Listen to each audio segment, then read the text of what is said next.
నమస్తే అండి. సత్యదేవ హాస్పిటల్ అనకాపల్లి ఈరోజు అద్వితీయమైన సేవలు అందరికీ కూడా అందజేయడంలో ముందుంది. సో ఇప్పుడున్న పరిస్థితుల్లో కరోనా దీంతో సహజీవనం అవసరం అంటారా? ఖచ్చితంగా ఇందులో సహజీవనం అవసరం అనే విషయంలో మనం ఆలోచించాల్సిన అవసరం ఇంకా ఏమాత్రమూ లేదు. ఇంకా మనం ఆలోచించాల్సిన అవసరం కూడా అంత లేదు. ఎందుకంటే పర్టికులర్లీ ఇది మొదట చెప్పినప్పుడు హేళన చేసినప్పటికీ ఈరోజు మనకున్న వైద్య పరిస్థితుల్ని దృష్టిలో పెట్టుకుంటే, మనం చేసే టెస్టింగ్లు కానీ దృష్టిలో పెట్టుకుంటే ఆ వ్యాధి యొక్క వేగాన్ని కానీ దాని యొక్క దాటిని కానీ దృష్టిలో పెట్టుకుంటే ఇంకా సహజీవనం అనేది తప్పట్లేదు. ఎందుకంటే రోజు రోజుకి కేసులు పెరుగుతున్నాయే తప్ప ఎక్కడ కేసుల సంఖ్య తగ్గట్లేదు, లేదా స్టాగ్నేట్ కూడా అవ్వటం లేదు. కానీ ఒక రకంగా మన దేశంలో చూసుకుంటే వచ్చినప్పటికీ మోర్టాలిటీ రేట్ చాలా తక్కువ ఉన్నది. ఎందుకంటే ఈరోజు 150,000 కేసులు ఉన్నప్పటికీ మన మోర్టాలిటీ పర్సెంట్ 1 to 2 కూడా లేదు. సో ఎప్పుడైతే 1 to 2% మోర్టాలిటీ రేట్ కూడా మన దేశానికి ఎప్పుడైతే లేదో మనం అంత భయపడాల్సిన అవసరం అయితే దీంట్లో మాకు ఇక్కడ కనిపించలేదు.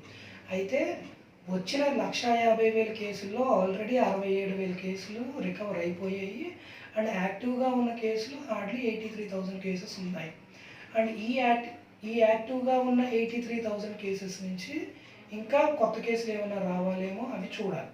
అది కాకుండా స్టాటిస్టిక్స్ని కనుక మనం స్టడీ చేసినట్టయితే ఈరోజు కరోనా వైరస్ కేసెస్ ఏవైతే ఉన్నాయో ఎవరు ఏ రాష్ట్రంలో ఎక్కడ ర్యాపిడ్గా టెస్టింగ్ జరుగుతుందో, ఎక్కడ హెల్త్ మీద రెస్పెక్ట్ ఎక్కువ ఉందో అక్కడ కేసులు ఎక్కువ కనిపిస్తున్నాయి. అయితే దీనికి భిన్నంగా కేరళ రాష్ట్రం ఒకటి కనిపించవచ్చు. ఎందుకంటే ఒక పక్కన అవేర్నెస్ ఉంది, రెస్పెక్ట్ ఉంది, at the same time cases కూడా తక్కువగానే ఉన్నాయి. అంటే అక్కడ జనాల్లో ఉన్న అవేర్నెస్ బట్టి క్వారంటైన్ అనేది కరెక్ట్గా అమలు చేయడం జరిగింది. అట్ ద సేమ్ టైం కేసెస్ను కూడా అతి తొందరగా కట్టడి చేశారు. అయితే మిగతా రాష్ట్రాల్లో కనుక చూసుకున్నట్టయితే కరోనా లాక్డౌన్ అమలుపరచడం అనేది అంత మనం అనుకున్నట్టుగా జరగలేదు.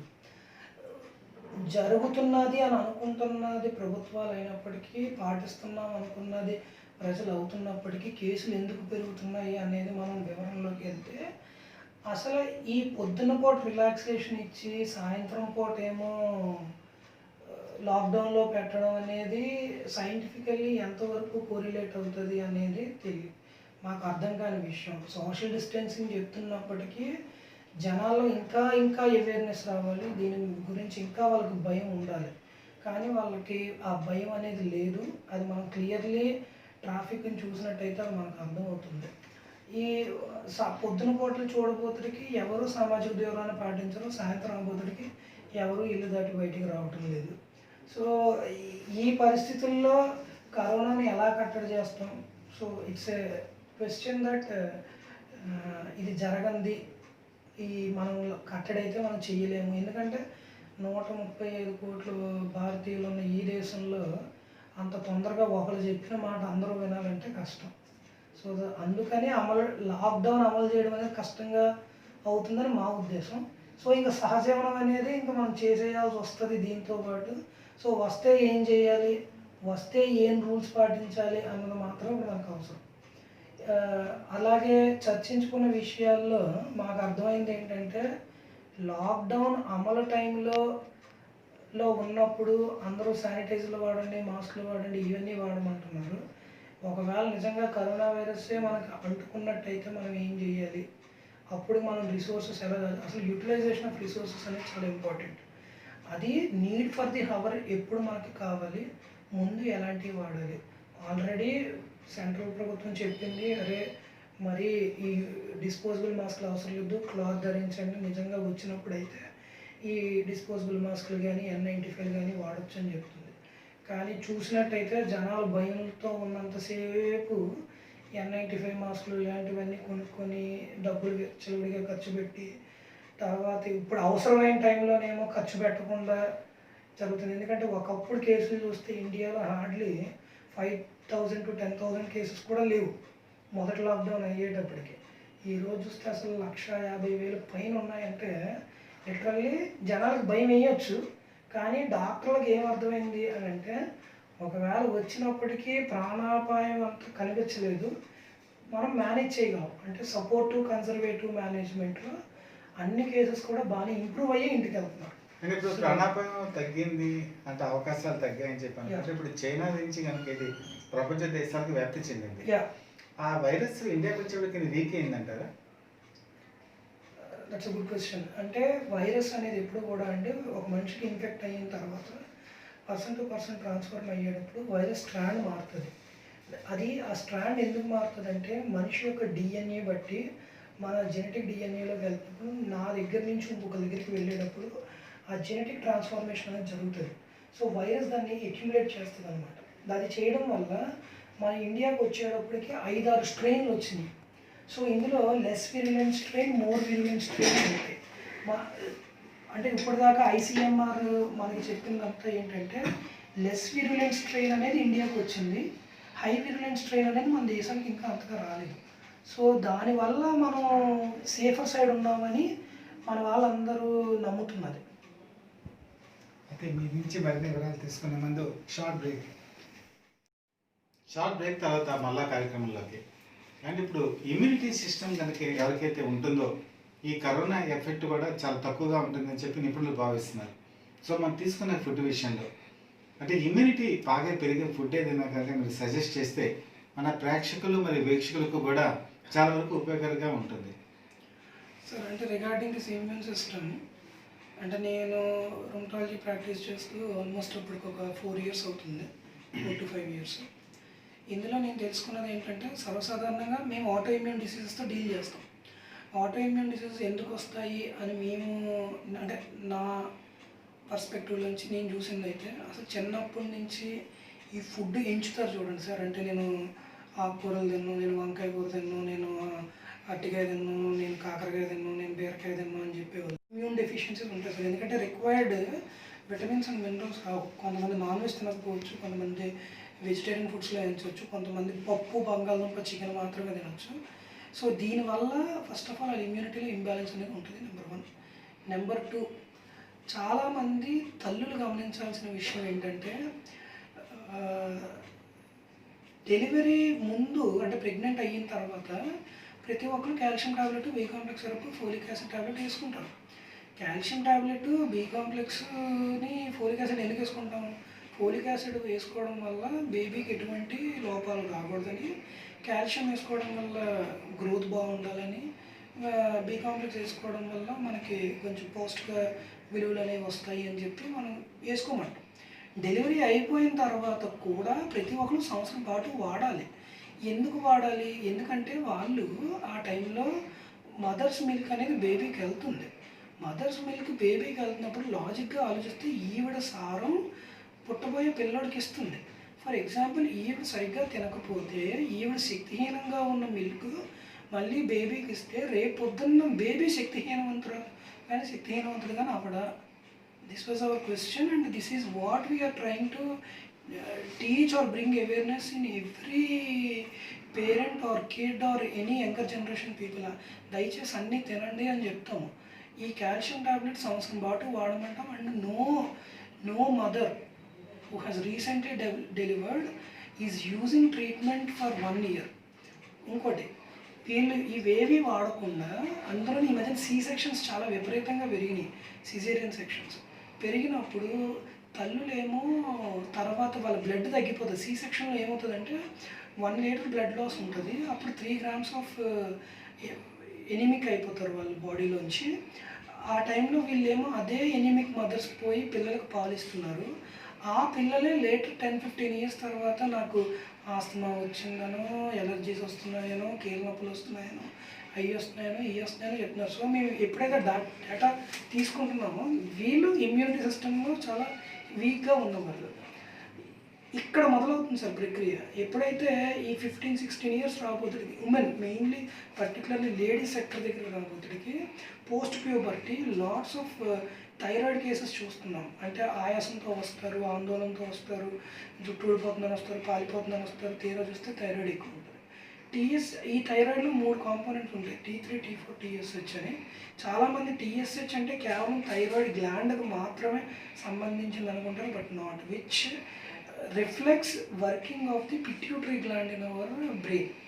ఈ పిట్యూటరీ గ్లాండ్ అనేది మదర్ గ్లాండ్ అని అంటాము, and it releases all types of hormones which are required for our body. So ఎప్పుడైతే TSH డిఫెక్టివ్ పార్ట్లో ఉండి T3, T4 నార్మల్గా ఉండి పేషెంట్కి ఈ రకమైన కంప్లైంట్స్ వస్తున్నాయో, we need to check other hormone levels also in the body. So ఎప్పుడైతే ఇది డిఫెక్ట్ ఉంటుందో, ఈసారి రేపు పొద్దున్న స్టేజెస్లో కీలవాతాలు వస్తాయి, బీపీలు వస్తాయి, షుగర్లు వస్తాయి, ఒకదానికొకటి. ఎప్పుడైతే ఈ కోమార్బిడిటీస్ అన్నీ ఉంటాయో ఇమ్యూనిటీ చాలా వీక్గా ఉంటాయి. ఈ ఇమ్యూనిటీ వీక్గా ఎవరికి ఉంటుందో వాళ్ళకి కరోనా వైరస్ వస్తే రిస్క్ గ్రూప్లో ఉన్నారు అని చెప్తున్నాం. So risk group of corona virus ఎవరు? ఈ కోమార్బిడిటీస్ ఉన్నాయి. ఈ కోమార్బిడిటీస్ ఏవి? బీపీ, షుగర్, థైరాయిడ్, కీలవాతం. ఇంకోటి, ఈ థైరాయిడ్ ఈ కీలవాతం దగ్గరికి వచ్చేటప్పటికి ఎవరైతే కీలవాతం మందులు వాడతారో దాన్ని ఇమ్యూన్ మాడ్యులేషన్ అని అంటాం. ఈ ఇమ్యూన్ మాడ్యులేషన్ మీద ఉన్నప్పుడు వాళ్ళందరూ కూడా ఇమ్యూన్ కాంప్రమైజ్డ్ స్టేట్లో ఉంటారు. సో కరోనా వైరస్ వాళ్ళకి వ్యాపించిన తర్వాత డెఫినెట్లీ వాళ్ళకి హాస్పిటలైజ్ అయ్యి 10 to 15 days వాళ్ళని హైడ్రేట్ చేసి, ఇమ్యూన్ బూస్ట్ చేసి, వాళ్ళని కంప్లీట్ అబ్జర్వేషన్లో ఉంచితేనే తప్ప we can't expect survival rates. ఇప్పుడు నేను చెప్పిన ఈ టోటల్ వివరంలో మీకు అర్థం అవ్వాల్సిన పాయింట్లో మీరు అడిగింది ఏంటి సార్? ఇమ్యూన్ సిస్టమ్ బాగోవడానికి మనం తినాల్సింది ఏంటి? We need to eat everything, do not leave anything. అంటే ఇది తినకూడదు, అది తినకూడదు, నేను అది తిన్ను, నాకు ఈ టేస్ట్ నచ్చలేదు, ఎప్పుడు వ్యత్యాసం చూపించకూడదు తిండి మీద. ఇంకొకటి నేను ఇంకోటి గమనించింది ఏంటంటే, మీ క్యూజిన్ ఏంటైతే మీ కిడ్ కూడా క్యూజిన్ ఫాలో అవ్వాలి. మీ క్యూజిన్ మీ కిడ్ ఫాలో అవ్వకపోతే, ఎందుకంటే is your genetic DNA. So ఆయన జెనెటిక్ డిఎన్ఏకి, ఆయన ఇమ్యూన్ సిస్టమ్కి మీ లక్షణాలే ఉంటాయి. ఫర్ ఎగ్జాంపుల్ మీరు చేపలు తింటున్నారు అనుకుందాం, మీ అబ్బాయి చేపలు తినడం అనుకుందాం. So it's a defective part in his body. This is what I see in n number of patients whom I see regularly. So ఇది నేను చాలా గమనిస్తున్నాను అంటే చాలామందికి చెప్తాను. ఇంకొకటి, ఇమ్యూన్ సిస్టమ్ డెవలప్ అవ్వడానికి కావాల్సినవి vitamin D first thing, vitamin C, then B complex syrups వాడాలి. ఈ 3 జనాలు వాడండి అన్నప్పుడు there is a false perception వాళ్ళలో. ఈ లేదా డబ్బుల కోసమే ఈ కాల్షియం టాబ్లెట్లు, బి కాంప్లెక్స్ సిరప్లో రాస్తున్నారు అనుకుంటారు, బట్ నాట్. విటమిన్ డిని అసలు విటమిన్ కాదు, అది it's a steroid, it is a hormone. ఈ విటమిన్ డి అనేది మన బాడీలో ఎంత యాడిక్వేట్గా ఉంటుందో అంత కరెక్ట్గా మన హార్మోన్ లెవెల్స్ అనేవి కరెక్ట్గా ఉంటాయి. ఎప్పుడైతే హార్మోన్ లెవెల్స్ కరెక్ట్గా ఉంటాయి, మన ఇమ్యూన్ సిస్టమ్ పర్ఫెక్ట్గా ఉంటుంది. ఈ విటమిన్ డి అనేది ఎక్కడ దొరుకుతుంది? కాడ్ లివర్ ఆయిల్లో దొరుకుతుంది, మిల్క్లో దొరుకుతుంది, ఇలాంటి వాటిలో దొరుకుతాయి. సో ఇది చూస్తే వెజిటేరియన్ సెక్టర్, వేగన్స్ ఎవరైతే ఉంటారో వాళ్ళు అసలు విటమిన్ డి తీసుకోరు. వాళ్ళు తీసుకునే విటమిన్ డి వల్ల కేవలం మిల్క్ మాత్రమే. ఆ మిల్క్ కొంతమంది ఈ మధ్యన కొన్ని we can't label religions whose ever are not drinking milk, వాళ్ళైతే అది కూడా లేదు. అయితే కొంతమంది మా దగ్గరికి వచ్చి అంటారు, అమ్మ నీకు విటమిన్ డి డెఫిషియన్సీ ఉండొచ్చు, లేదంటే విటమిన్ డి డెఫిషియన్సీ ఉంది అని టెస్ట్ చేసి నిర్ధారణ చేస్తే, సార్ అయితే పొద్దున్నే పోయి సూర్యకిరణాల్లో నుంచోమంటారా మమ్మల్ని అని అడుగుతారు.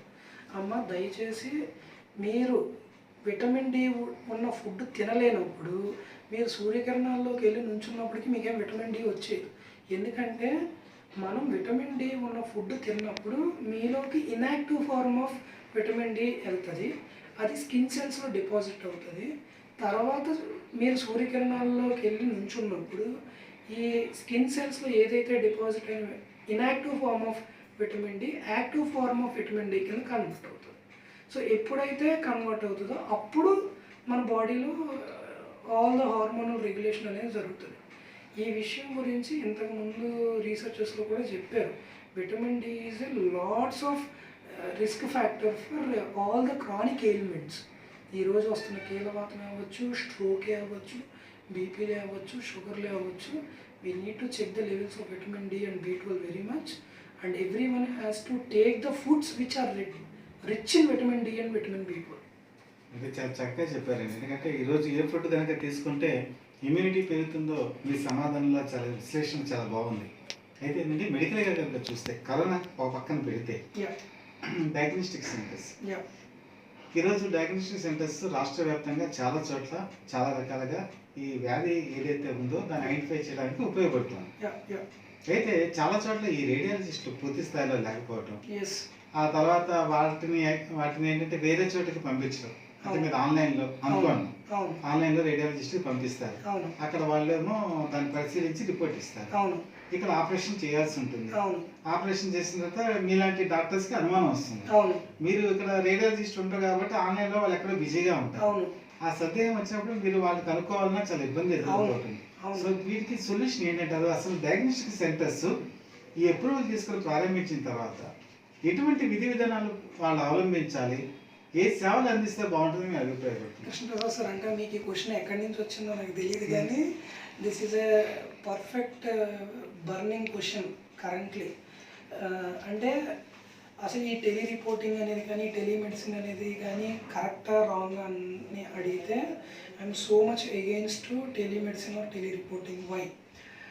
అసలు టెలి రిపోర్టింగ్ చెయ్యాలి అని అన్నప్పుడు first of all definitely radiologist చూసేది ఒక స్కాన్ మాత్రమే, స్కాన్ పంపించి వాళ్ళు చూస్తే అయిపోదా. Before that what are we looking into అనేది ఆ మ్యాటర్ అనేది పేపర్ మీద రాసి ఉండాలి. నేను పలానా వ్యక్తిలో ఈ జబ్బుని నేను అనుకుంటున్నాను, అది ఉందా లేదా. ఎందుకంటే ఆ రోజు ఆ క్షణం అతనుకున్న కంప్లైంట్ని మనం రాయకపోతే డెఫినెట్లీ మిస్డయాగ్నోస్ అవ్వడానికి చాలా ఛాన్సెస్ ఉంటాయి. అది చెప్పకుండా కనుక మనం రేడియాలజిస్ట్కి కానీ అంటే రేడియాలజికల్ రిక్విజిషన్స్ ఎంటీగా పంపించినప్పుడు కానీ డెఫినెట్లీ మీరు అనుకున్న రిపోర్ట్ 80% టైం అది రాకపోవచ్చు, 20% టైం హార్డ్లీ అది స్ట్రైక్ అవుతుంది. కానీ ఎందుకంటే నేను చాలాసార్లు గమనించాను, అంటే ఈ మధ్యకాలంలో హెడ్ఏక్ అని చాలామంది లేడీస్ వస్తున్నారు. హెడ్ఏక్ అని రాగానే వాళ్ళు అంటారు, డాక్టర్ గారు మేము ఆల్రెడీ సిటీ స్కాన్ చేయించేసుకున్నామండి, ఏమీ లేదన్నారండి హెడ్ఏక్ కోసం అని అంటారు. అసలు బేసిక్గా హెడ్ఏక్ రావడానికి సింపుల్ యూరిన్ ఇన్ఫెక్షన్ కారణం అవ్వచ్చు అన్న విషయం చాలామందికి తెలియదు. అండ్ ఆ యూరిన్ టెస్ట్ కూడా ఒక క్వాలిఫైడ్ ల్యాబ్ టెక్నీషియన్ చేతో, ప్యాథాలజిస్ట్ చేతో, మైక్రోబయాలజిస్ట్ చేతో చూపించుకోవాలి. అంతేగాని ఎవరో చూసేసి గుడ్డిగా యూరిన్ నార్మల్ అండ్ రొటీన్ అని రాసేసి మాన్యువల్గా ఇచ్చేయకూడదు. పర్ఫెక్ట్గా మైక్రోస్కోపీ చేసామా లేదా, అవగాహన ఆ టెక్నీషియన్కి ఉందా లేదా అని చూసుకోవాలి. అయితే ఇవన్నీ ఎందుకు వస్తున్నాయి? డాక్టర్స్ ఎవరైతే ప్రిస్క్రైబ్ చేస్తున్నారో వీ నీడ్ టు రైట్ అసలు క్లినికల్ బ్రీఫ్ అనేది అక్కడ రాసి ఉంచాలి. ఈ పలానా ప్రాబ్లంకి నేను ఈ పలానా టెస్ట్ రాశాను, దీన్ని దృష్టిలో పెట్టుకొని మీరు మాకు డయాగ్నోస్ చేయండి అని. ఈ టెలి రిపోర్టింగ్ ఎలా అయిపోయిందంటే ఈ మధ్యన ఎప్పుడైతే ఈ ఫ్రాంచైజ్ డయాగ్నోస్టిక్ సెంటర్స్ అయితే వస్తున్నాయో వీళ్ళందరికీ సెంట్రల్ ఫారం ఒకటే ఉంటుంది. ఆ 4 రేడియాలజిస్టులు వీటి మీద వర్క్ చేస్తూ ఉంటారు. సో ఎప్పుడైతే క్లినిషియన్కి డౌట్ వస్తుందో వాళ్ళని ఫోన్ చేసి అడిగేటప్పుడు 2 రకాలుగా జరుగుతుంది. ఒకటి, if that doctor is open to talk to another doctor, మాట్లాడి సరే సార్ రిపోర్ట్ రివైజ్ చేసి ఇస్తాను, ముందు మేము అనుకోలేదనో ఏదో జరుగుతుంది. రెండో రకంగా చూస్తే దే ఆర్ డెలిబరేట్లీ సేయింగ్ లేదండి మీరు ముందే చెప్పి ఉండాల్సింది, బట్ యాక్చువల్లీ మేము ఇచ్చిన రిపోర్ట్ అయితే రైటే అని చెప్పి వాళ్ళు కన్విన్స్ చేసేసుకుంటున్నారు. బట్ యాక్చువల్లీ జరగాల్సింది అయితే అది కాదు. Firstly it is duty of the physician whosoever have prescribed the test has to write why did I write the test. ఆ ప్రిలిమినరీ డయాగ్నోసిస్, ప్రిలిమినరీ కంప్లైంట్స్ అనేవి ఉంటే మీకు రిపోర్ట్ వచ్చేటప్పుడు యాక్యురేట్గా పర్ఫెక్ట్గా వస్తుంది. ఎందుకంటే that radiologist or pathologist or microbiologist, whosoever is in the diagnostic center, they will start think why this doctor would have written this test, what is the logic behind it. అప్పుడు వాళ్ళు ఇంకా క్షుణ్ణంగా చూస్తారు. ఎందుకంటే screening is different, specificity is different. We are not testing here anything for sensitivity, we are testing for specificity. Specificity కోసం ఉన్నప్పుడు we have to be specific when we are writing the complaints of the patient. నేను ఇప్పుడు కూరగాయల మార్కెట్లోకి వెళ్ళాం. Yes. ఆ రోజు rate ప్రకారం వంకాయ ఎంత రేటు ఉందో, బెండకాయ ఎంత రేటు ఉందో వినియోగదారుడికి తెలుస్తుంది. Yes. అలాగే రైస్ విషయంకి వచ్చేప్పటికి రైస్ కూడా కామన్ మార్కెట్, Yes. అందరికీ తెలుస్తుంది. Yes. కానీ ఈ డయాగ్నోస్టిక్ సెంటర్స్ వచ్చేటప్పటికి Yes. మరి రేట్స్ అనేది ఒక డయాగ్నోస్టిక్ సెంటర్కి మారిపోతూ ఉంటుంది. అదే టెస్ట్ ఒక దాంట్లో ఒక రకంగా రేట్ ఉంటుంది, ఇంకో దాంట్లో ఇంకో రేట్ ఉంటుంది. ఈ రకమైన పద్ధతి ఇందులో ఎందుకు అలా కనిపిస్తూ ఉంటుంది? సార్ దీనికి answer for this question is the cost of the test whichsoever is kept depends upon the size of the organization. ఇప్పుడు రీసెంట్లీ నేనే ఫ్రాంక్గా ఒప్పుకుంటాను సార్, నా దగ్గరికి ఒక ఐపీ కేసు అడ్మిట్ అయ్యింది. ఆ ఐపీ కేసు అడ్మిట్ అయినప్పుడు డైలీ సిబిపి చేసాము. డైలీ సిబిపి చేసినప్పుడు we have cost 200 rupees per day. ఈరోజు 200, రేపు 200, ఎల్లుండి 200 అట్లా. ఫైనల్ డే బిల్ వచ్చేసింది, పంపించేసాము. పంపించేసిన తర్వాత అవతల ఎవరో ఈ డిశ్చార్జ్ అయిన పేషెంట్ తాలూకా వాళ్ళు ఎవరో అతను ల్యాబ్ టెక్నీషియన్ అంట. అతను హాస్పిటల్కి ఫోన్ చేశాడు. ఫోన్ చేసి he asked 1 point to us that అసలు ఏంటి రోజు సిబిపి చేశారు, రోజు సిబిపికి 200 రూపీస్ మీరు కాస్ట్ చేశారు, 50 రూపాయలకి అయిపోద్ది ఈ టెస్ట్ నాకు తెలుసు అన్నాడు. టు సే బాబు 50 రూపాయలకి ఆ టెస్ట్ నీ దగ్గర అయిపోవచ్చు, కానీ నాకు అదే టెస్ట్కి నాకు అయ్యే ఖర్చు 200 మినిమం ఉంటుంది. ఎందుకంటే నువ్వు టెస్ట్ చేస్తావు, నువ్వు నీ మిషన్ నీ దగ్గర ఆల్రెడీ ఉంది, నువ్వు 30 రూపాయలు పెట్టి దాంట్లో ఇది కెమికల్ పెడతావు, రియేజెంట్ పెట్టిన తర్వాత నీకు రిపోర్ట్ వస్తావు, స్లిప్ తీసుకొస్తావు, చిన్న పేపర్ మీద తీస్తావు, దాన్ని తీసుకెళ్ళి కవర్లో పెట్టేసి వీడికి ఇచ్చేస్తావు. అదే మా ఆర్గనైజేషన్ దగ్గర నువ్వు ఎంతసేపు నడుపుతావు ల్యాబ్ని? పొద్దున్న 9 గంటలకు మొదలుపెట్టి సాయంత్రం 6 గంటల వరకు నడపచ్చు మ్యాక్సిమం. బయట ఊర్లో జరిగే ప్రాక్టీస్లు అయితే ఇవే. మనం ఈరోజు 24/7 నడపాలంటే 3 షిఫ్ట్లలో 3 ఎంప్లాయీస్ని పెట్టుకోవాలి. సో ఎంప్లాయీస్ని రన్ చేయాలి కదా. తర్వాత అంబియన్స్, ఇప్పుడు మనం పెద్ద హాస్పిటల్ ఇంత రన్ చేస్తున్నప్పుడు ఈ అంబియన్స్కి ఎంత ఖర్చు అవుతుంది? రైట్. 2 మనకు ఉండే సెక్యూరిటీ స్టాఫ్ అందరూ వీళ్ళందరి శాలరీస్, వీళ్ళందరినీ మనం దృష్టిలో పెట్టుకొని depending upon the size of the organisation ఆ బిల్ అనేది ఉంటుంది. అంతేగాని పెద్ద హాస్పిటల్ అయితే ఎక్కువ డబ్బులు వేసారు, చిన్న ఆర్ఎంపీ అయితే డబ్బులు తక్కువ వేసాడు అనేది లేదు. Okay, so this is what people need to be aware of where we are going to. It depends upon the size of the organisation. వైద్య విధానాల పట్ల అలాగే సామాజిక పరంగా రాజకీయ పరంగా మీకు చాలా ఆసక్తి ఉంటుంది. సో ఇంటర్వ్యూస్లో ఎప్పుడు మిమ్మల్ని ఏ క్వశ్చన్ అడిగినా కూడా వాటి మీద మీరు సమాధానం చెప్తూ ఉంటారు. సో ఈరోజు మన ఆంధ్రప్రదేశ్ రాష్ట్రాన్ని విషయానికి వచ్చేవాడికి ఒక యంగ్ అండ్ డైనమిక్ చీఫ్ మినిస్టర్గా వైఎస్ జగన్మోహన్ రెడ్డి గారి పరిపాలన సంవత్సరం పూర్తయింది. సో ఈ సంవత్సరం పరిపాలన మీరు ఒక్కసారి కనుక మొదటి నుంచి ఇప్పటి వరకు కనుక విశ్లేషణ చేస్తే ఒక పౌరుడిగా మీకు ఏమనిపిస్తుంది? సార్ నేనైతే ఆన్ ఏ గ్రౌండ్ లెవెల్ ఉండి 1 year వైఎస్ జగన్ గారి పరిపాలన చూసినప్పుడు నేను అంటే I don't want to scold or say that వీళ్ళు ఎందుకు ఇలా చేయలేకపోయారని నన్ను. అప్పుడు వాళ్ళు జనాలకు చేయాలనుకున్నది వాళ్ళు చేసి ఉండొచ్చు. బట్ జగన్ గారిలో నేను చూసింది ఏంటంటే తను అన్న మాట మీద నిలబడిపోతున్నారు ఆయన. నేను నవరత్నాలని అమలు చేస్తాను అన్నారు, అమలు చేశారు. అది కూడా 5 ఏళ్ళు అయిన తర్వాత చెప్పలేదు, మొదటి సంవత్సరంలోనే చేసి చూపించారు. అండ్ ఆయన అంటే నిజంగా ఆయన పేరు చెప్తున్నప్పుడు మాట్లాడుతున్నప్పుడు లిటరల్లీ నాకైతే గూస్ బంప్స్ వస్తాయి. మేబీ నన్ను జగన్ గారు వాదినో ఏదైనా అనుకోవచ్చు తప్ప ఆయన ఈ కరోనానే దృష్టిలో పెట్టుకుంటే ఏదో అవసరం లేదు. కరెంట్ బర్నింగ్ ఇష్యూస్, కరోనా విషయంలో ఆయన తీసుకున్న రెమెడీస్ కానీ జాగ్రత్తలు కానీ చూస్తే ఈ వాలంటీర్ వ్యవస్థ ఏదైతే ఉందో it is a successful strategical implementation that has been done by the government. వాళ్ళని పెట్టుకోవడం వల్ల ప్రభుత్వం ఏ పని చేయాలనుకున్నా చకచకా జరిగిపోతుంది. అది జరిగిపోవడం వల్ల జనాల దగ్గరికి ప్రతి విషయం తెలిసిపోతుంది. అది చేయడం వల్ల వాళ్ళు అనుకుంటున్న ప్రతి పథకం కూడా అమల్లోకి వెళ్ళిపోతుంది. వాళ్ళని పెట్టడం వల్ల ఎవరికి ఎటువంటి ప్రాబ్లం ఉన్నా తెలిసిపోతుంది. సో ఈ వాలంటీర్ వ్యవస్థ అనే ఒక న్యూ సిస్టమ్ తీసుకొచ్చింది అయితే మరి వైఎస్ జగన్. ఇది ఇంతకుముందు ఎవరు చేయలేదు ఇలాంటి వాలంటీర్ వ్యవస్థ. అంటే they are government workers, they are working for government, they are working for to implement the schemes and welfare of the government. So ఇంత అద్భుతంగా జరుగుతున్నప్పుడు నేను ఎవరన్నా ఇప్పుడు జరుగుతున్న ప్రభుత్వాన్ని వ్యతిరేకిస్తుంది నేను ఒకటే క్వశ్చన్ అడుగుతా వాళ్ళని. నా క్వశ్చన్ ఏంటంటే మీరు ఈ రోజు దాకా ఈ 1 yearలో జగన్మోహన్ రెడ్డి గారు చేసిన తప్పులు ఏంటో చూపించమనండి. అదొకటే నేను అడిగే క్వశ్చన్ అందరినీ కూడా. ఏదైనా మనం సోది మాట్లాడుకోకూడదు. ఫ్యాక్ట్ ఏంటంటే మీరు ఈ సంవత్సరంలో గమనించిన తప్పులు, స్కామ్లు ఏంటో చెప్పండి. పోనీ అప్పుడు మనం మాట్లాడుకోవచ్చు. ఏదో మైక్ పట్టుకొని అరిచామన్నట్టు ఎప్పుడు ఉండకూడదు. జగన్మోహన్ రెడ్డి గారిలో నేను చూసింది అయితే నిబద్ధత అనడానికి నిబద్ధత, ఏమీ ఏదో మైక్ పట్టుకుంటే వాడాల్సిన పదాలు అయితే కాదు. ఆయన నిజంగా చేసి చూపెడుతున్నాడు.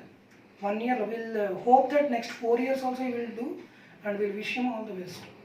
చివరిగానండి, ఇప్పుడు కరోనాకి మళ్ళీ మొదటిసారికి వస్తే, కరోనా వల్ల ఈరోజు సమాజం ఆర్థిక సంక్షోభంలో పూర్తిగా కూరుకుంది. ఎస్. అన్ని రంగాలు కూడా దెబ్బతిన్నాయి. ఎందుకంటే చాలా మంది లాక్డౌన్ పీరియడ్లో ఇళ్ళలోనే ఉండటం, ఆ పరిస్థితి అంతా మనం చూసాం. సో ఇటువంటి సమయంలో అనకాపల్లిలో సచిదేవ హాస్పిటల్ కరోనా విషయంలో కానీ మిగతా ఆరోగ్యపరమైన విషయాల్లో కానీ భవిష్యత్తులో కానీ మీరు ఎటువంటి ముందరికి వేయబోతున్నారో, మీ విశ్లేషణ ఏంటి, మీ ప్రణాళికలు ఏంటి ఒకసారి వివరించగలరా? సార్, అంటే ఒకటి, ఈ కరోనా వైరస్ విషయాన్ని ఎలా తీసుకుంటా అంటే, like any other type of virus we have to treat the same. ఎందుకంటే సో ఫార్ కరోనా వైరస్కి స్పెసిఫిక్గా ఇది ట్రీట్మెంట్ అని ఏమీ రాలేదు. రీసెంట్లీ కోవిడ్-19కి ప్రొఫిలాక్సిస్ అని చెప్పి హైడ్రాక్సిక్లోరోక్విన్, అజిథ్రోమైసిన్ వాడమని చెప్పారు. So when someone steps into our hospital and you have a doubt and we can't send them for screening, we are unable to send them for screening, definitely it is better to put them on COVID-19 prophylaxis because patients are hesitating to say their complaints. ఎందుకంటే ఇప్పటికి ఎంత స్టిగ్మాటా వచ్చేసిందంటే జనాల్లో, fever ఉంది అని చెప్పడానికి భయపడుతున్నారు. వచ్చి రాగానే నీకు ఏం ప్రాబ్లం ఉందంటే హెడ్ఏక్ అని చెప్తున్నారు. ఫస్ట్ కోల్డ్ చెప్పట్లేదు, కాఫ్ చెప్పట్లేదు, ఫీవర్ చెప్పట్లేదు, స్ట్రైట్ అవే తెలిసి నాకు హెడ్ఏక్ ఉంది, ఒళ్ళంతా పీకుతుంది అని చెప్తున్నారు. If we go in to depth, అతనికి ఒక వైరల్ ఫీవర్ ఏదో ఉంది. ఆ వైరల్ ఫీవర్ ఏంటో, it could be dengue, it could be malaria, it could be any other thing. వీళ్ళు ఏంటంటే కరోనా అనే ఒక ఈ భయం వల్ల చెప్పలేకపోతున్నారు.